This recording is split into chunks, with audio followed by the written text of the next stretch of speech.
أسعد الله مساكم حبايب برشلونة وكل جماهير برشلونة. فوز تاريخي وألف مليون تريليون مبروك للجماهير الكتالونية في اليمن وفي الوطن العربي وفي جميع أنحاء العالم. طبعا فوز تاريخي الليلة على الغريم التقليدي ريال مدريد. يعني ايش اقول، الله يعين المشجعين الريال، الله يعينهم على هذا الفريق. يعني موسمين صفر ولا بطولة. سلام الله على برشلونة فريق البطولة والله.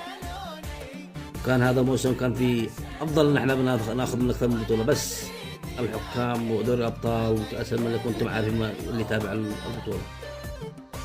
وعقبال الموسم اللي جاي ان شاء الله. تحياتي لكم والف الف مليون تريليون، وافرحوا يا جماهير برشلونة. اليوم عندي فرحتين، فرحة انتصار المنتخب اليمني، فرحة انتصار برشلونة، وعقبال ان شاء الله نتأهل لكأس العالم المنتخب الوطني ان شاء الله. باقي مباراة صعبة امام كوريا ان شاء الله نتجاوزها ونتأهل، لان معنا مباراة ثانية معاهم. تحياتي للجميع.